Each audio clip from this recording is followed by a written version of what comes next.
Hi, everyone. Welcome to the Entropy Podcast. I'm your host, Francis Gorman. Before we dive in, if today's conversation challenges you, sparks a new idea, or sharpens how you think about the world, don't keep it to yourself. Subscribe, leave a review, and share this episode with someone who enjoys staying curious. Today, I'm joined by Maxwell Denga, the founder and CEO of Quantum Chain and architect of the quantum resistant financial system. He leads the strategic vision to rebuild global financial infrastructure for a post quantum world, integrating cryptographic resilience, institutional settlement, and AI driven compliance at the protocol level.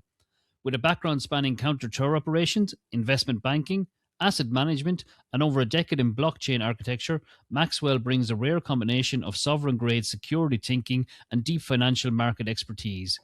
His work focuses on replacing legacy financial rails with future proof infrastructure designed for central banks, regulated issuers, and systematically important institutions. Maxwell is responsible for overall strategy, sovereign engagement, regulatory alignment, capital formation, and global partnerships. He regularly advises banks, regulators, and policymakers on quantum risk, financial resilience, and next generation monetary system. Max, it's great to have you here with me today. Great to be here, Francis. Thank you very much for the invitation. You're very welcome.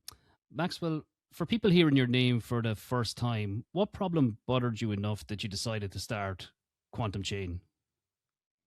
Well, that actually takes me back to the quantum chain origin story. So this was about, actually, do you know what, let me give a bit of context to this. So I'm ex-military, very long time ago, past life of mine, anti-terrorism task force for about 5 years.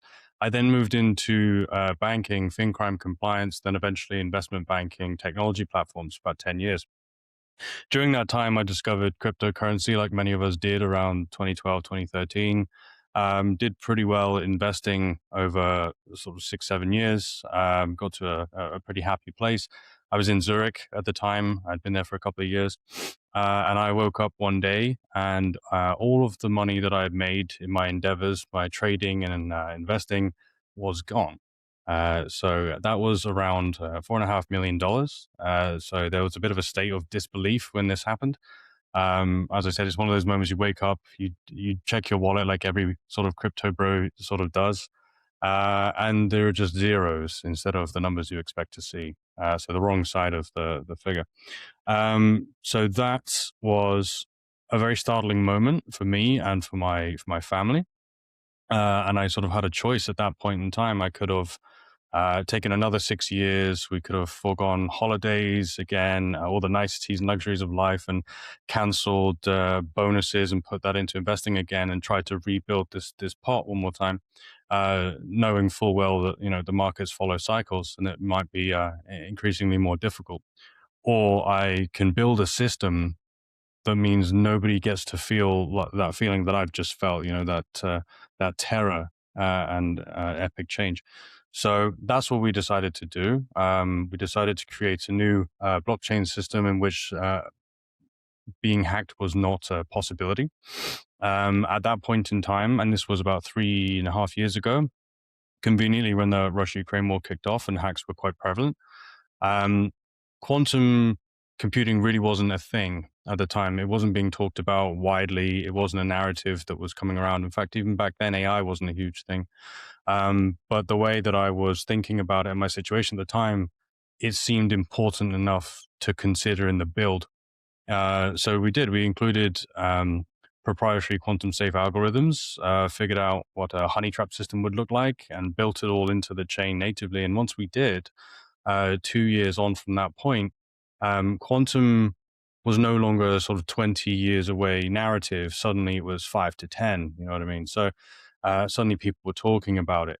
And then 6 months later, when Quantum Chain starts our sales and sort of go to market with basic products, it's not 5 years away anymore. It's happening now, and people are scared that, in 2030, quantum attacks are going to be happening, and that there's already harvest now decrypt-laden attacks happening as we speak. So I think timing-wise, got it very, very right, nail on the head. I think narrative-wise, we got it right as well. Sorry, and that's what it was. That's the origin story of quantum, and that was the sort of the pivotal moment for me where I decided that's a problem that needs to be solved somehow. It's the best business case I've heard in a long time now. 4.5 million. Most people would have curled up in bed and bedded down for a long time. But no, that shows a level of resilience to get up and go again and say, I'm going to fix this problem. Can I ask, Mm. did you ever see any of that money back again, or was it gone? No, we didn't see any of that again. That was well and truly gone. So the Swiss police at that point in time simply didn't know what to do with it. Not just the fact that it was an internet fraudulent attack, but that it was blockchain. Even their cybercrime division really didn't know what to do. Even though I'd provided all of the transaction IDs from my wallet through to exchanges, etc. Once that money hits exchanges, it gets converted and withdrawn. There's really not a lot you can do about it. That is terrifying. I'm going to check my wallet It straight after this was, call. yeah, yeah. um, Not my Max, best day. no, no, I can imagine. I can imagine. It's I'm getting the fear even thinking about what that must have been like. Max, was there a specific moment where I suppose the quantum threat stopped being theoretical for you and start feeling urgent? I know you said after that moment where you lost the money and decided to do something about it, quantum wasn't Yeah. really a topic. What kind of where did that light bulb come on? It was actually we need to do this. Well, that's interesting actually, because me being ex anti-terrorism amphibious assault task force and then being in finance, I sort of noticed a pattern in human behavior, which is where uh, you know words do not match the outcome. And that is that as soon as there were prevalent companies in the space, the Googles, the IBMs, and even to the point Ethereum and other mainstream protocols, as soon as they're telling you that a problem is 5 years away, it's not. It's today. It's right now. In fact, we're in the thick of it already. So, you know, these stories started coming out almost a year ago now. The bandwagon is well and truly being jumped on by many, many people. Um, and so, yeah, as soon as you hear mainstream companies, especially competitors, saying that there's a problem that's going to be multiple years away, I would say you prepare for it absolutely right now, because they want you not to be as prepared as they are. And they know that, their transformation is going to take a certain amount of time. So they're going to tell you that it's later than it's expected. So whether that's military days, banking days, startup days, if someone says, okay, this problem is 5 to 10, it's right now. It's an interesting lens on it. I get what you're saying with the bandwagon. It's everyone seems to be either a quantum expert now or have a quantum startup of some kind. So I totally get that lens. Max, I wanted to ask because I'm intrigued with the whole problem and solution space here. You worked across finance, tech, and blockchain. What did traditional finance get wrong about security that crypto also repeated, and now we're in this situation we're in today? Oh, crikey. Everything. Sorry, everything. It's relatively the same cycle, to be honest. There's this promise of a new era, and then there's greed that forms over it, innovation, and control, and then institutional adoption, and now we're at the point of regulation again. And all while creating intermediaries between all these innovations that are effectively recreating the exact same payment system that we have before and the same messaging systems as we had before. So don't get me wrong, there are really amazing innovators in the space. One particular company I'd call out is Chainlink for what they're doing. They see an actual issue out in the market. They probably had people that have been doing it for 20, 30 years who understand that simple changes have the largest effect. And so the landscape is absolutely changing. In the main area where it's changing is the whole messaging and value move versus value move and messaging. Obviously, the two types of payments that we've got. So traditional finance, I'm not going to go down a rabbit hole here, but traditional finance, you send a message and then the money moves later, if it ever moves at all, because sometimes it just doesn't. Where blockchain, you move the value and then you have to attach the messaging and the compliance afterwards. But um, a lot of people have jumped on, this blockchain, again, not a bandwagon, but the system that's relatively easy to build on comparative to what you used to be able to do in traditional finance. And you've got a lot of people sort of making it very agentic and marketing a lot. So a lot of the same problems were just reborn with different tools. A lot of the same hacks and fraud that has happened again. But it will change. It is changing. I mean, not just quantum, but like I said, there are other very interesting companies out there trying to change what they really understand is the underlying problem of TradFi. No, it's intriguing to me to kind of just listen to people in this space talk about it because everyone has a slightly different perspective.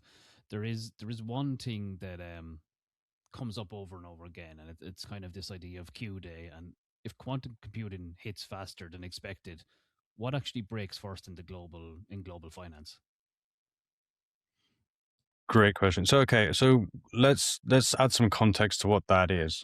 You probably mentioned it on the podcast previously, but Q day is this idea that quantum computing reaches this critical mass point and then something breaks. Now, the impact of that, um, quantum computing has to be commercial enough to be used in the direction that we're worried about it being used, and that is when someone wants to target money, finance, banking, etc. Right?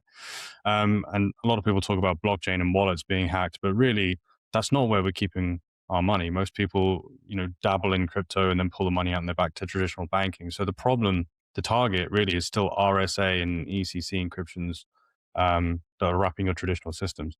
So Q Day is the day that we're worried about, this dystopian day where quantum computers start hacking banks.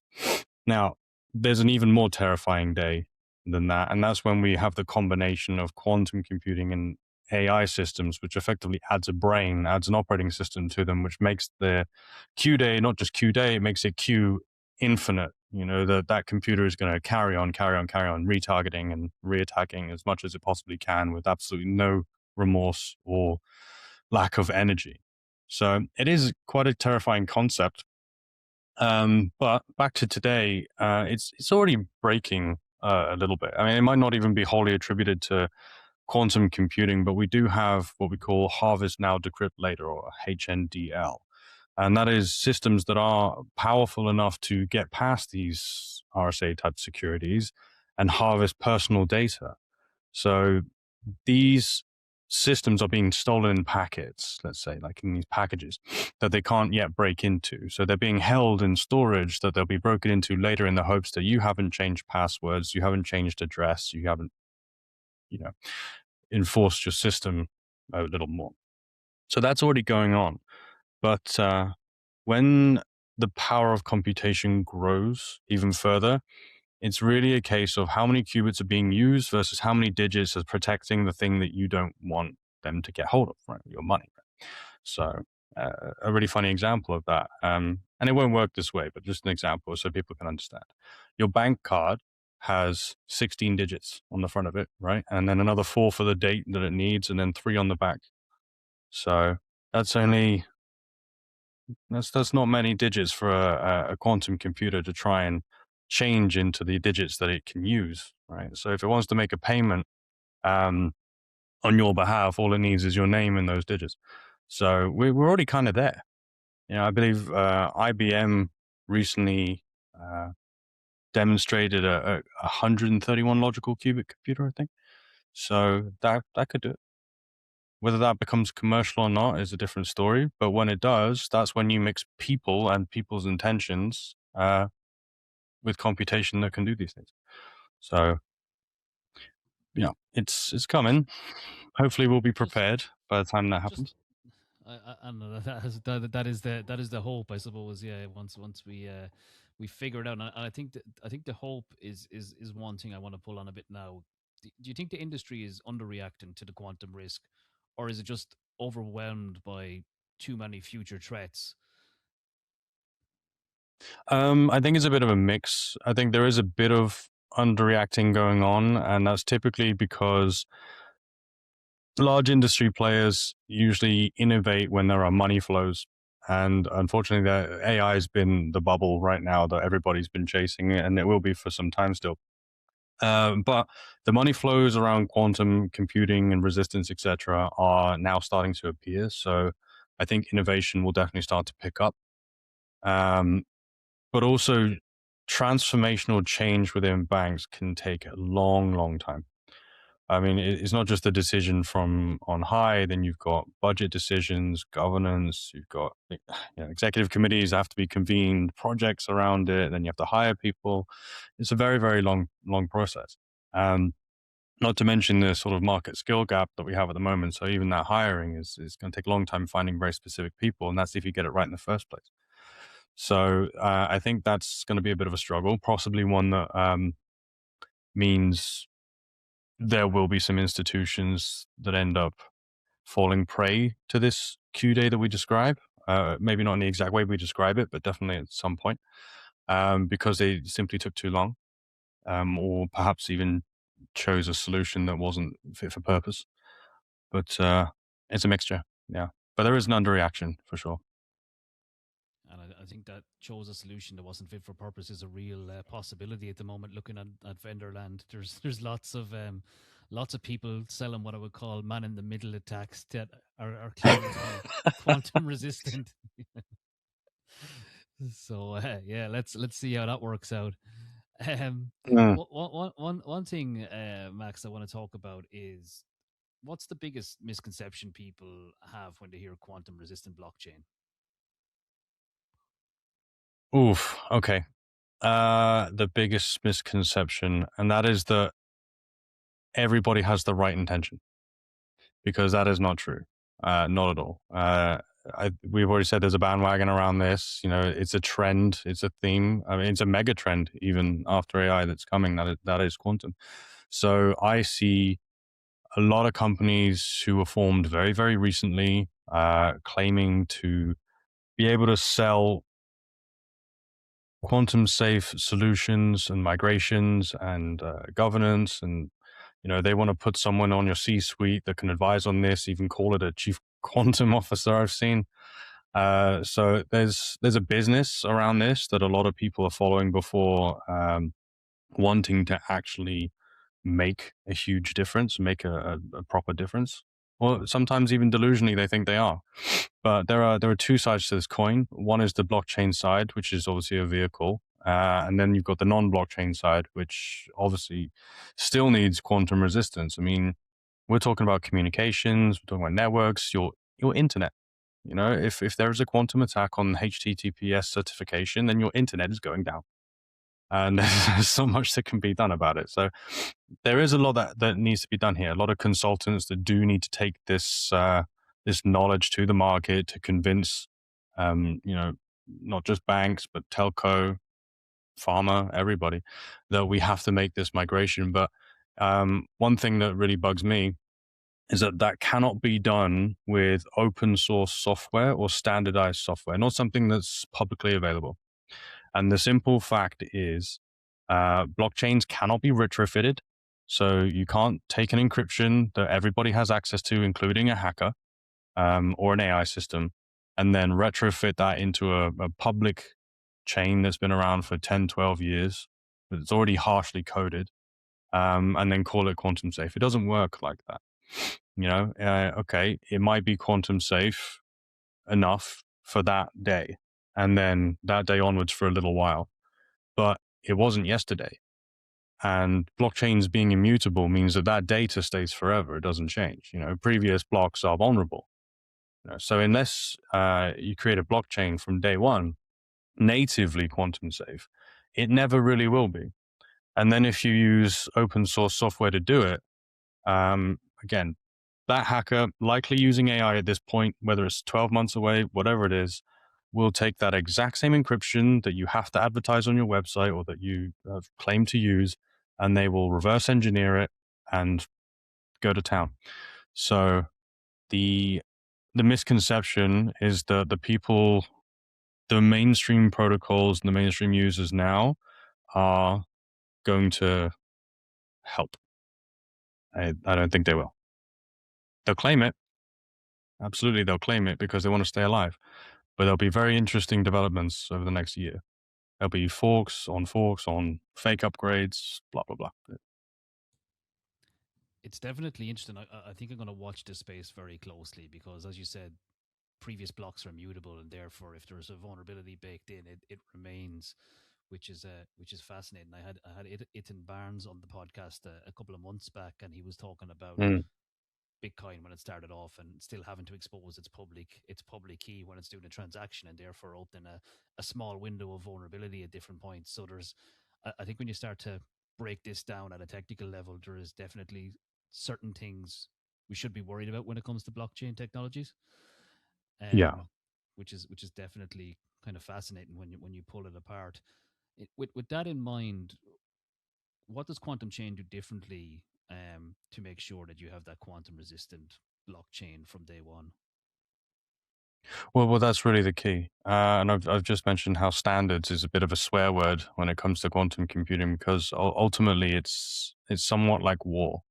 And I do believe that's helped me, that's helped us, that having that sort of conflict mentality of what are the weapons, what are the tools, what's the strategies and processes involved in this, because it's going to be an ever evolving sort of landscape of, you know, how safe are we versus how powerful are they, and it's going to carry on that way. So again, we made sure we were quantum safe from day one.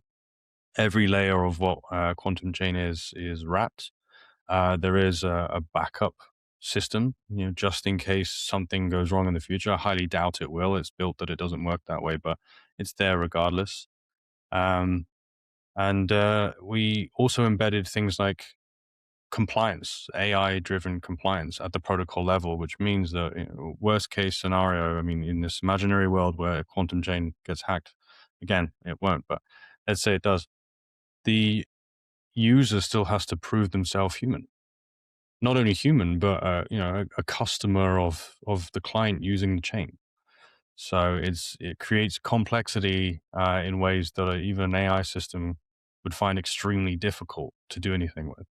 So, and that's again, that's behind all of the defenses that we have. So, we've kept everything proprietary, meaning we have used zero open source code. Nobody has access to it. Nobody will. That's really key. Again, when it comes to quantum, you can't share source because as soon as you do, as soon as that door is unlocked, it can be accessed. Yeah, and then again, reverse engineered. So we made sure that we've kept everything very, very tight, very, very secure, secure, insecure, insecure. And yeah, that's that's what's gonna that's what's gonna win eventually. It's interesting. I haven't heard anyone talk about that kind of compliance to prove human in a blockchain. So that's definitely a different angle. Um, it's not the how many cars are in this picture sort of a prompt. It's a bit more thought through. The Max, I'm thinking about what's going on at the moment, and maybe by the time this podcast airs, the market will have changed again. But let's just take a bit of point in time and look at what's happening with Bitcoin at the moment on the market. It Mm. looks like Bitcoin potentially will dip below the cost of mining over the next couple of weeks, or may just hang above it, and that's obviously causing a bit of a shake in the market. What does that mean Yes. for the future of digital currency, in your opinion? Oh, that's a very multifaceted question. Because you could talk about how that's going to impact certain funds like MicroStrategy, and if that causes potential liquidation issues, if that's going to impact things like Tether because most of their pegging comes from Bitcoin, so they could end up getting depegged.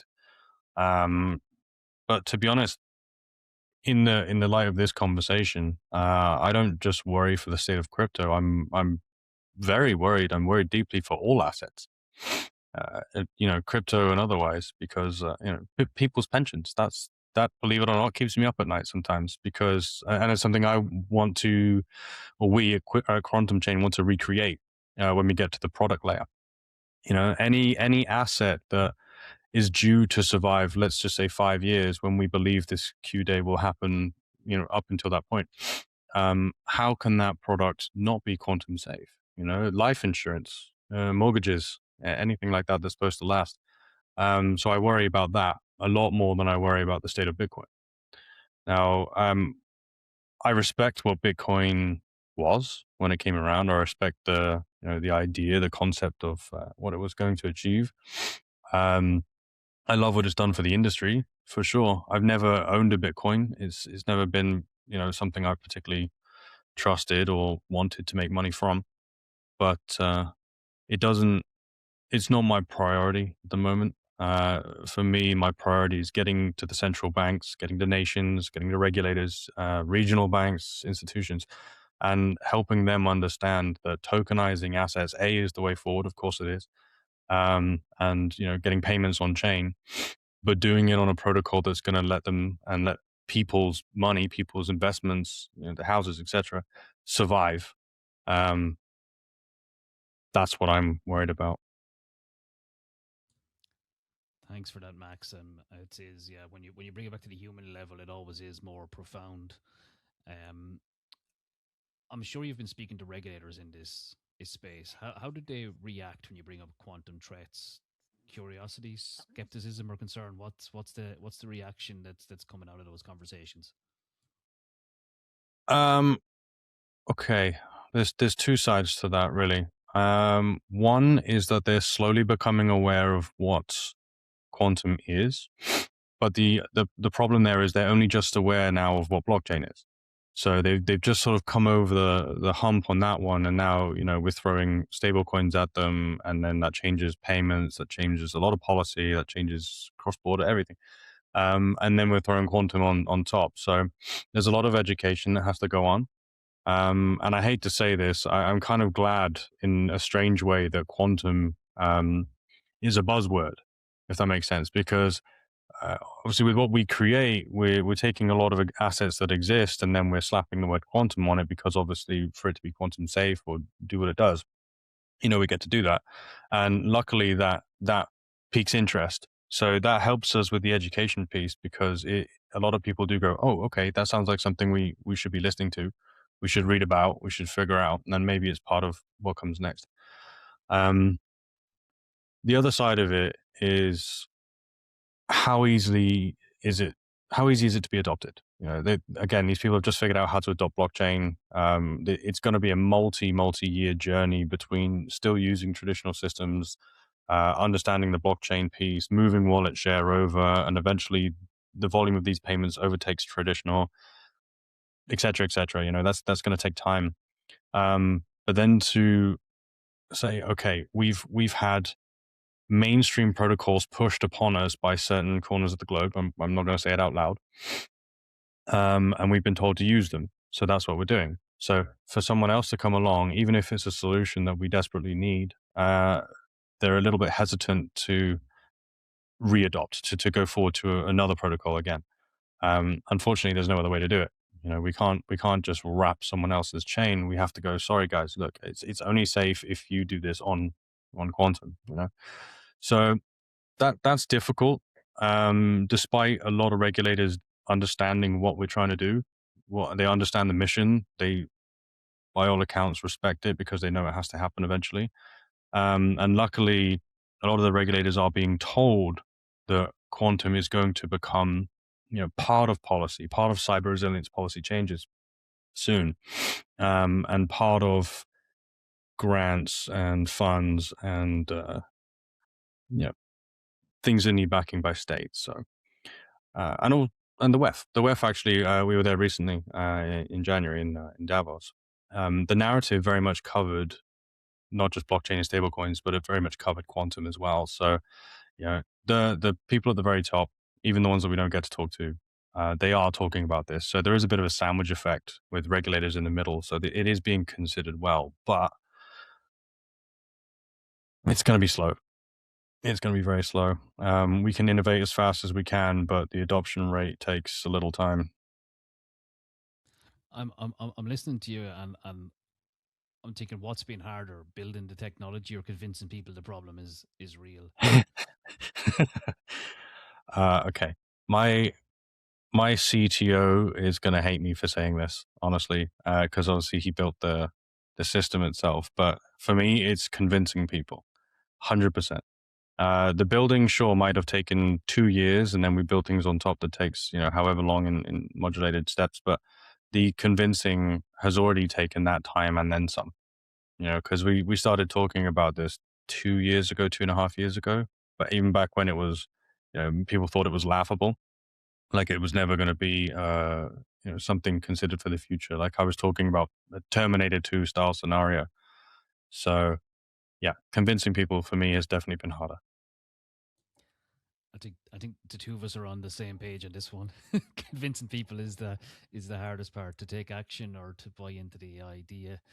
I'm going to pivot slightly, Max, because there's one thing you posted on LinkedIn, and I've come across this a bit on the podcast with different guests, and you talked about recruiting and false job adverts being put up. So basically, impersonation scams.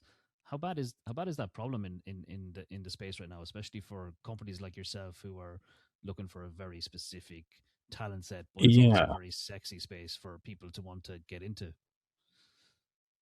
Yeah, that's been interesting lately. I mean, we've as much as that's somewhat of a compliment in a strange way.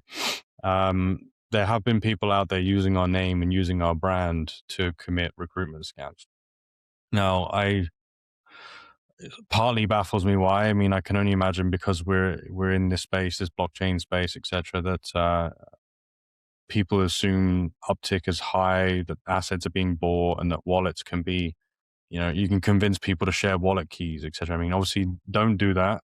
Don't share any personal details. Don't share any private keys. If anyone does come across a quantum chain labeled job and you want to ask me about it, you can LinkedIn me directly. I'm always happy to talk about that. But yeah, I think, like you say, it's a sexy space, and as always, scammers look for opportunity, and I guess they think there is some there. But yeah, I do hope, of course, that nobody falls prey to this. We are staying on top of it as much as possible. Obviously, we have not given anyone leave to use our brand name or even our staff names. So yeah, be careful. Be careful. I think that's a very strong message, especially in the current job market. We're seeing a lot of people getting desperate looking for roles, and it's very easy to be susceptible when you're vulnerable. So I think that's good advice to Yeah, think twice. I think that's it's definitely an area to watch for if you're out there on the job hunt. Don't fall victim to a scam. Max, you often talk about AI and quantum convergence. Where do you think that collision changes finance the most? yeah. Well, I mentioned this earlier.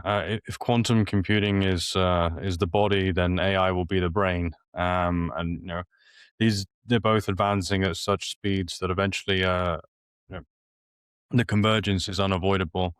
Um, we get to a point where quantum computing is not just powerful enough, logical qubits are high enough, error rates are down low enough that we can hack banks. I mean, that's fine in a way. At least that has pace. It's relatively slow. There's a human of sorts behind it that have to direct that process, that has to find the thing it wants to hack in the first place and then attempt it, albeit with with higher power, right? Now, you add AI to the mix, even an LLM like we have now, but let's say an unblocked one, unrestricted one, jailbroken, then you're basically giving that computer an operating system that can go and search for targets. It can then attack those targets in the exact way it knows how to, using any system that's open source that you've used to protect your system, thus knowing exactly what your system looks like and how it's protected, and then just getting through it. So, you're basically giving a machine a skeleton key, and then it has relentless drive, infinite energy, as long as power stays on, and absolutely no remorse. So that convergence of quantum and AI, that's infinitely more terrifying than one or the other. You know, if a system now, an AI system, can create a passport for someone and looks perfectly real, you slap quantum computing behind it with all that extra power, and it's churning out a million of them a second, and that can cause scaled issues we can't even comprehend yet. Now, what happens when everybody's identity is suddenly cloned and changed and redistributed? That's something we haven't even, a lot of people haven't even thought of. Everyone wants to protect their money, sure, protect your Bitcoin. Yeah, okay, fine. But your identity is going to be a problem. Your basic information, and at that point, anything's possible. So really, we're at mercy of people's intentions, and there are some pretty bad people out there. I should know. So that's scary. I really hope we can get to a point where we have systems in place that don't allow that to happen. But again, it's going to be a constant battle. It's going to be once that turns on, it doesn't stop. It can't stop, and it's not just going to be one computer. There'll be thousands eventually. So as soon as there's a crack in any system, that system's gone, and then it'll move on to another one. It won't stop. I do sometimes when I go to bed at night after these conversations have trouble having good dreams because my head is full of all of the potentials of what could go wrong in the world as we look into the future. And I suppose the more I get exposed to different perspectives, there's always that stargazing aspect of this may end quite badly, and I think that's something we need to watch in this space as thought leaders and people with kind of control over helping to shape the future, that we call out the threats just as Mhm. much as we call out the solutions. Max, if listeners remember one thing from this conversation, what should that be? I mean, I don't want to end this conversation with fear. I mean, what we've just covered is pretty scary, but we are at an inflection point now that as humanity, we've never seen before, and that is quantum AI blockchain. And at least in my world, where we're focusing, that is in finance. But it is a scary time. So choose your banks, choose your investments, choose your crypto products very wisely. If you can, look at the underlying tech providers, make sure they are safe, truly safe, not just claiming to be, because this will become very, very important soon. And do that for your vulnerable family members as well. Tell everyone.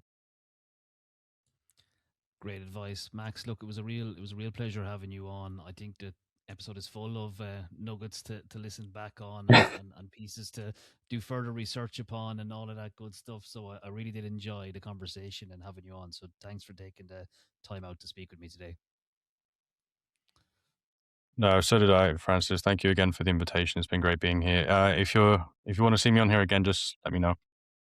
Sounds good. We'll get the reactions from the listeners, and we might have a round two in the next couple of months. Good, good, good. All right. Thank you.